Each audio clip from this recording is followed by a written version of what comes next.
Con mucho gusto de saludarte a ti y a toda la gente que nos escucha. Qué bien, a ver, platícanos, ¿cuál es el tema que vas a abordar? Traigo un tema muy interesante, muy importante, un tema que ha estado circulando por las redes sociales, pero no lo suficiente, no lo que debiera, un tema que nos debe interesar a todos, y es que en últimas fechas hemos visto circular por distintos medios información que tiene que ver con la mala práctica de algunos médicos que desempeñan su actividad en el sector público de la salud en nuestro país. Hago énfasis en que son exclusivamente trabajadores de la salud en el ramo público y no en la asistencia privada, porque esto evidencia la intención de exhibir a unos mientras beneficias a otros. Pero ¿con qué objetivo se haría eso?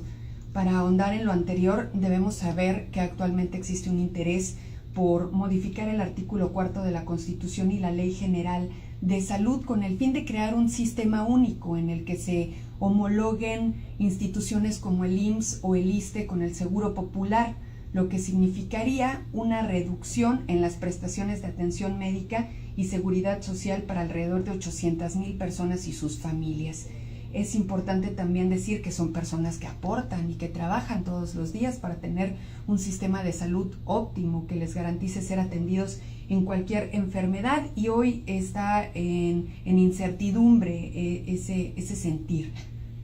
Con la unificación de las instituciones de salud pudiéramos pensar que la atención médica se verá fortalecida, y esto puede ser cierto siempre y cuando el padecimiento que presente el paciente se encuentre dentro de una acotada lista que contempla la reforma, pues ya no se atenderán de manera gratuita enfermedades crónicas como la diabetes, el cáncer, padecimientos que requieran diálisis, hipertensión arterial, etc.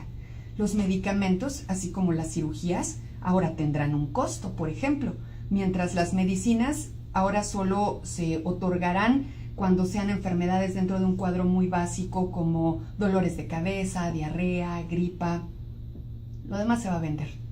Es decir, esta reforma pretende abandonar el esquema en el que el Estado, a través de los impuestos y las cuotas obrero-patronales, aporten el costo médico total de la atención que recibe el paciente en los hospitales públicos, para pasar a un sistema privado en el que ahora el ciudadano deberá pagar directamente a un particular por los servicios de maternidad, de salud, hospitalarios, médicos y de riesgos de trabajo, adquiriendo con alguna empresa privada una póliza de seguros que responda por estos gastos médicos, de tal forma que quien más pague, mejor será atendido.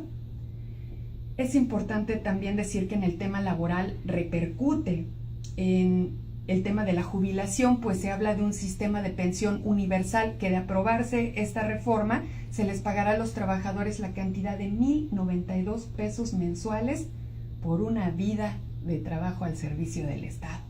Para quien tiene los recursos económicos para pagar consultas médicas privadas, o al menos sea inmune de enfermedades crónicas que terminan despojándolo a uno del patrimonio familiar con los pagos a hospitales, la reforma no debería importarle mucho. Ahora, que si usted que me escucha es de las personas que trabaja 8 horas diarias o a veces más para llevar el sustento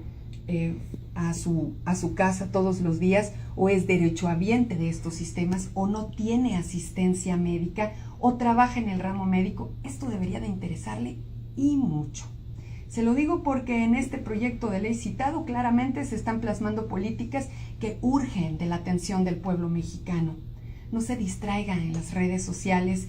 maldiciendo doctores por sus prácticas clínicas, creyendo que ellos son la causa de las deficiencias del actual sistema de salud, que ha sido saqueado sistemáticamente desde que existe y que aún así cuenta con una de las más completas prestaciones de servicios de salud y de seguridad social en América Latina.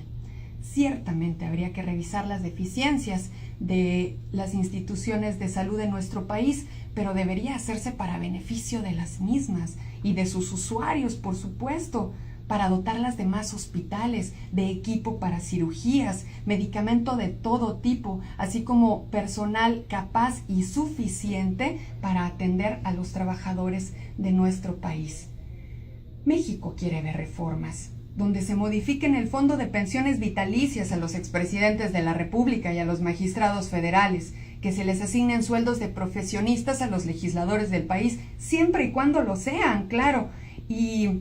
bueno, también nos gustaría tener, por supuesto, leyes incluyentes, donde los sectores de la sociedad tengamos las mismas oportunidades de crecer en nuestra calidad de vida, nunca de verla disminuida. Analice, comparta, comente, platique, difunda esta información y de esta forma participe de manera consciente en los destinos de este país. Este es mi comentario, Alejandro. Muy interesante, bastante interesante.